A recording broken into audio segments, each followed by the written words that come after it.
नमस्कार।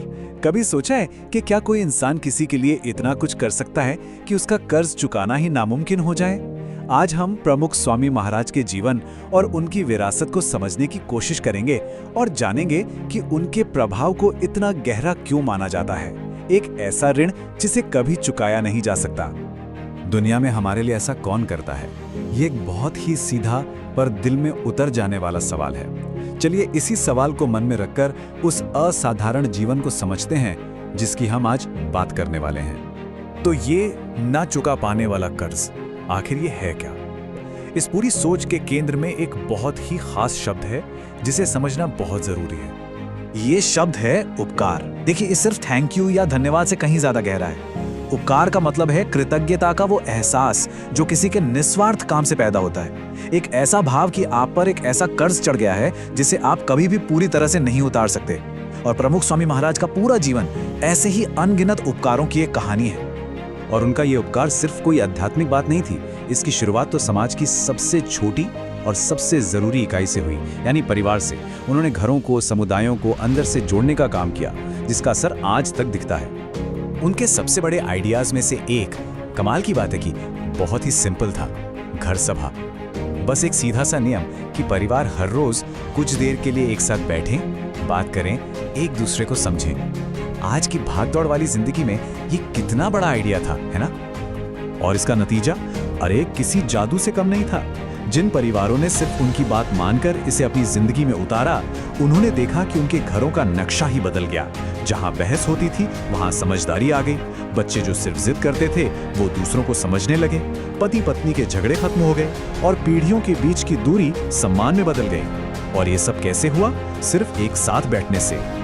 और ये असर सिर्फ घरों की चार दीवारी तक नहीं रुका। जरा ओदल गांव का किस्सा सुनिए। वहां दो समुदायों में 200 साल से दुश्मनी चली आ रही थी। 200 साल। सोचिए, ब्रिटिश गवर्नर आए, बड़े बड़े लोग आए, सबने कोशिश की पर कोई सुलझा नहीं पाया। और फिर प्रमुख स्वामी महाराज आए और सिर्फ उनकी एक प्रेरणा से 2 सदियों पुरानी वो दुश्मनी हमेशा के लिए खत्म हो गई। लेकिन ये जो हम बाहर की उपलब्धियां देख रहे हैं, इसकी एक बहुत भारी कीमत चुकाई गई थी। और ये कीमत उन्होंने अपने शरीर से चुकाई। अब हम ये समझेंगे कि दूसरों की सेवा के इस यज्ञ में उन्होंने खुद को कैसे आहूत कर दिया। इस सब के पीछे एक सोच थी, एक सिद्धांत था, कृष्णार्पण। इसका सीधा सा मतलब है कि ये शरीर मेरा है ही नहीं, ये तो भगवान की सेवा के लिए एक साधन है, एक भेंट है, बस और कुछ नहीं। यहाँ एक बहुत बड़ा फर्क समझना जरूरी है। देखिए, अक्सर हम लोगों के शरीर में तकलीफें क्यों होती हैं? हमारी आदतों से, है ना? क्या खाया, क्या नहीं किया। लेकिन उनका शरीर तो दूसरों की सेवा में इतना खट गया, इतना घिस गया कि वो जवाब देने लगा था। वासद गांव की एक घटना बस एक छोटी सी झलक है उनके त्याग की।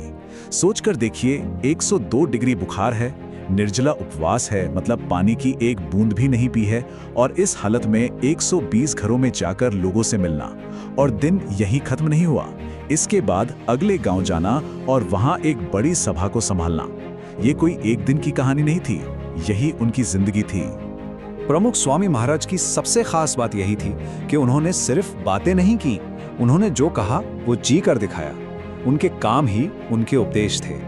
उनका गाइडिंग प्रिंसिपल, उनकी पूरी सोच का निचोड़ बहुत ही सरल था। सारे शास्त्रों का सार बस एक ही है, वो करो जिससे भगवान और गुरु राजी हों, खुश हों। उनके हर एक काम के पीछे, हर फैसले के पीछे बस यही एक वजह थी। जैसे एक बार की बात है, अपने गुरु शास्त्री जी महाराज का काम पूरा करना था।